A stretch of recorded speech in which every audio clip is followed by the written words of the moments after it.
Ladies and gentlemen, I want to call the next speaker to the stage. He's going to talk about the mission, the missing link of enterprise cybersecurity.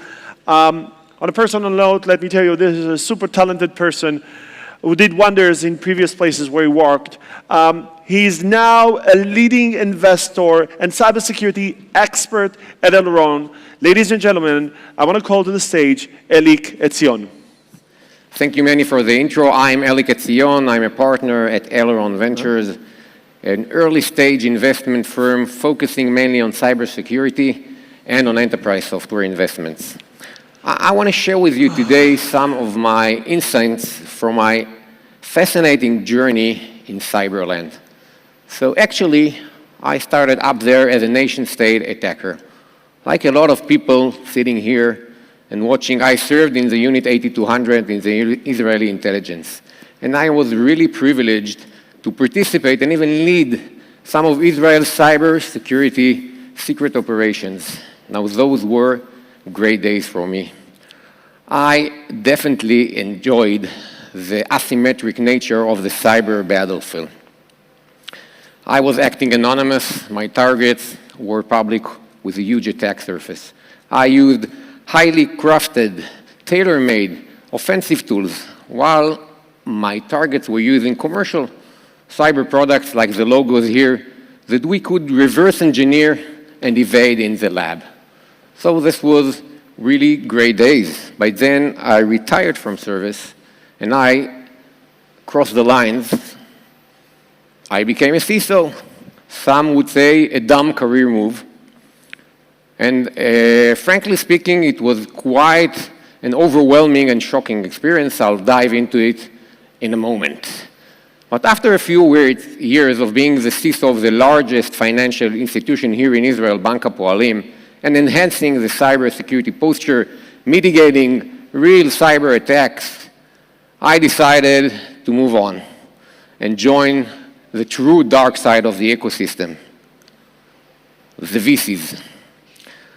Now, frankly speaking, I became an investor in order to influence the market and to help startups in their journey and quest to disrupt the market and shape the future cyber battlefield.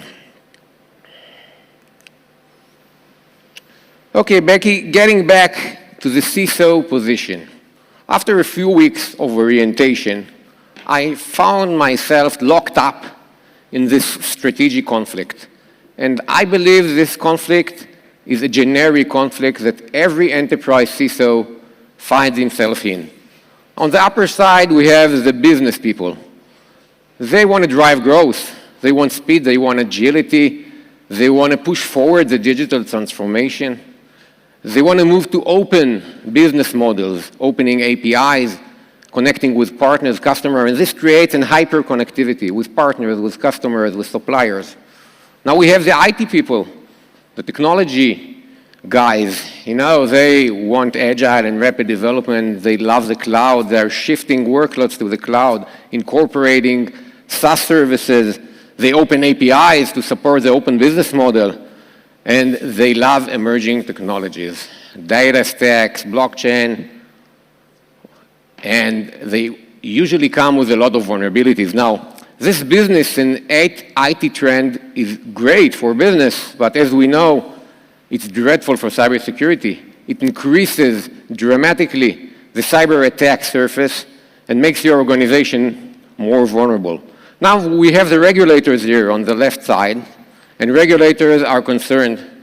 They see the high-risk profile of organizations, especially in regulated industries like banks and healthcare, and they intensify the regulation. So as a CISO, I had tons of regulations, cyber regulations and privacy regulations, and it really becomes a challenge to comply with the regulation. Now, when you're a CISO, you don't want to be a party pooper. You don't want to ruin the biz technology growth party. You want to make your organization move forward. So I said, no problem. I'll take some of my old friends from Unit 8200 and I'll recruit some cyber geeks and I'll be a cyber dream team that will protect my organization. Then I encountered the skill shortage crisis. As we all know, it's very hard to recruit cyber talent. Not only in Israel, it's a worldwide problem. And you know what? The problem is that hackers, pardon my French, don't give a shit. Hackers really take advantage of this situation. They attack enterprises, they exploit vulnerabilities and misconfiguration, they infiltrate our networks, our IT and OT environments, and achieve their malicious goals. And this is a big problem. So what does the CISO do with this generic conflict? He approaches the market, seeking for salvation. But what does he find in the market? Unfortunately, the CISO finds a hyper-fragmented market divided into categories and subcategories, segments and subsegments of products. Let's zoom in just on the right side on the application security category. It's even not updated. This slide is from the beginning of the year. So if we look today in this category, it's divided into 6, 7 subcategories. We have the SAST, DUST, IAST, yes, static application security testing, and it's not enough to check the code. You need dynamic application security testing, and you need the interactive one. We want to shove input, and don't forget open source and libraries and codes that you bring from vendors. So you have the SCA, it's another subcategory. And then don't forget the good old WAF. We can take down the WAF, the web application firewall, and today we have APIs. So with APIs, we need the WAP, and you want to incorporate it into your CI/CD pipeline, so you need CI/CD security, and so forth. And this is only the application security category, and it goes on and on. You know, even Gartner, they ran out of TLAs, 3-letter acronyms. They started using 4LAs, 4-letter acronyms like CSPM, Cybersecurity Posture Management, and SOAR, because there are a lot of categories, and this phenomenon is very bad for CISOs. CISOs, actually, we are pushing them into an endless implementation effort. They need to analyze the market with their security teams. They need to choose and validate each product in each category and subcategory the best of breed choice. And they need to integrate all the products together in their SIEM or with Python script, so I don't know how. And then you need to maintain all the security stacks, so you need to automate these processes. So instead of focusing on the important missions of the security teams, identifying the threats, creating an enterprise cybersecurity architecture that is security by design, security by default, responding to your real attacks, security teams are becoming integration and automation factories. And this is a huge problem for CISOs and for security teams. So what do? How does a CISO solve this conflict? So it starts by overworking. And as we all know, overworking never solved any problem. So there must be a solution. So one solution is a cybersecurity platform paradigm. The CISO can shift the paradigm from best of breed and picking different products to purchasing, procuring one of the cybersecurity platform. What is a cybersecurity platform? A cybersecurity platform, take one of the big giants here in the logos on my sides. These security giant firms are creating platforms, usually by M&A deals that they purchase Israeli startups and startups all around the world, gluing them together and creating an integrated solution with central management covering your major risks. So it's quite a conceivable approach, I would say. Instead of being an integration factory, let the big vendors be your integration factory. But I want to raise some questions concerning this approach. First of all, can a platform really cover all your threat landscape? Can you imagine a platform that mitigates your supply chain attack, your phishing attacks, your malware attacks? It's not conceivable. Now, another question, can they move these huge platforms to respond to emerging threats? I'm not sure. The security giants are large corporations, they move like corporations, and I'm not sure they are moving fast enough as the threat is evolving. And last but not least, do you really want to find yourself in a vendor lock situation? When you marry this kind of platform divorce, it's quite complex. And I'm not sure that this approach is suitable for the asymmetric nature of the cyber battlefield, as I said before. So, what do we do? How can we really solve the trade-off between the best-of-breed approach, that it's a great approach, but solving the immense implementation friction that I mentioned before? Is there a missing link in the evolution of the cybersecurity market? So I want to suggest an idea, and it's great for discussion. I want to talk about vertical innovation and horizontal innovation. And I want to try to point the missing link. So, as I said, we have a lot of vertical innovation.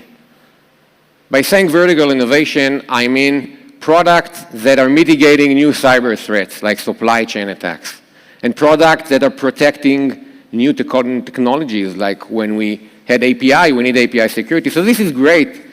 The industry must keep on, and startups must keep on innovating in the vertical space. But the thing is that we need to encourage, as an industry, horizontal innovation. And what is horizontal innovation? It generates products that link and integrate capabilities between different products in different categories and different segments. It's about integration, about automation, about orchestration. This kind of products, and I in a moment give an example, they correlate the data between the different categories, they contextualize information, they automate different actions, and of course it's powered by AI and ML. I had to say AI and ML. Now let's give some examples. These are examples of emerging horizontal innovation exactly in the direction that I'm talking about. Let's take the security operations space. We are all used to work with SIEMs, security, incident and event management. This is like a big database collecting and ingesting metrics and cyber signals from different controls in your organization, running a rule-based engine, and noticing your alerts to your security analysts. Now, what we saw in the last 2 years is that the SIEM products are moving to be SOAR products, okay? And what is the OA? Orchestration and automation. They are integrating diverse security controls. They are automating workflows that respond to tactical attacks. They are incorporating threat intelligence. So this is a great example for horizontal innovation. So I'm running out of time. I'll take another example. We talked about the application security, subcategories. So we have a new category, ASOC. It's an horizontal category. It's application security, orchestration, and correlation. They take all the findings and the vulnerabilities from the different tools that you run in your tool chain, and they correlate them together. And they prioritize the vulnerabilities to your developers in order that they can solve the top vulnerabilities. So this is great, and we have here more examples. You can read them later. And this is exactly horizontal innovation. So what I'm saying is that in order to solve the conflict we talked about earlier, we need to drive both vertical and horizontal innovation. We can solve the trade-off and help CISOs build robust security cyber postures by easily leveraging the best-of-breed capabilities. So what's the missing link? In my opinion, the missing link is the cross-segment product linkage, the horizontal innovation. Now, in order to move the market in these directions, we need to share responsibility from all the actors in the ecosystem. Vendors, startups, we need to open their architecture. They need to expose their functionality with APIs so a horizontal innovation products can integrate them. CISOs, please demand integration and orchestration products. As a last resort, use feature products if you want to solve this problem for yourself. Now, entrepreneurs, please drive horizontal innovation. And investors, we will support horizontal innovation, even if it's not glorious like mitigating the new cyber attack, because this is a real pain, and these companies will have traction, and it will drive growth. Now, what about the hackers? Keep up your good work and secure our jobs. Thank you very much, and enjoy the rest of the conference. First of all, let me say, brilliant presentation. Thank you so much. Thank Your you. perspective on the future of cybersecurity is amazing. I really like it. Now, do you think that security process automation powered by AI can eventually replace the human factor of security operations? Wow, that's a great question. I think that as long as we have humans on the attacker side, on the offensive side, we will need humans on the defensive side. Nevertheless, having said that, as I talked in my keynote, I believe that if you power security automation by AI and ML, we can focus the SOCs and the security analysts and the security teams on the high cognitive missions they have. So the automation powered by AI will actually solve the tactical response and correlating the data and defending the information. So they can really focus on deep investigations and response to incident response, and they can be proactive and focus like on threat hunting, that they are not doing it enough today. Perfect. So AI will empower people. And as long as we have hackers who are people, we will need to have security people who are people. So what we need to do is replace the hackers with machines, and then, okay, perfect. Question number 2. From an early stage investor perspective, what are the hot domains in cybersecurity today? If I'm an entrepreneur, I want to open my first startup, what should I do? Whoa, that's $1 billion question. Yeah, no, you want me to tell you all my secrets as an investor? I want to take your money. Let me understand. Okay, how will I make you invest in it? Okay, let's take like top 3 security issues that I think it's quite a consensus. First of all, it's cloud security. It's not new. I think cloud security is a real hot topic, and it's the top priority of CISOs today because the cloud infrastructure and the cloud computing is evolving, so the security must be evolving with it. So there's still space for security startups and innovations in the cloud space, the IaaS, the PaaS, and there are a lot of different subcategories even there. And I would like, personally speaking, to see some platforms there on horizontal innovation, and I think we're starting to see some of them. Another topic, it's a vertical innovation topic. It's a supply chain attack, the software supply chain attack we had this year, SolarWinds and other major high-impact attacks. It's really an ecosystem problem. And I don't think that today we have a solution in the ecosystem. Every organization is trying to solve it on its own, but you can't solve it on its own. The Prime Minister and Igal Luna talked about the collaboration, and when you have a supply chain of software that are compiling together, you need some kind of an ecosystem solution, and this is a really challenge for innovation for startups. And maybe another tip, we had the IAM category, okay, the identity and access management, the authentication and authorization. So I think we had very great progress in the last years on the authentication part. We have real good authentication products in the industry, and corporates are starting to implement them. But the authorization part, like the access control, it's quite boring. It was left behind. So I think we need to push it forward, and I would love to see innovation in this space, and we're seeing some newcomers. So this is the third one. Thank you so much for sharing your insights, and I hope to see you again next.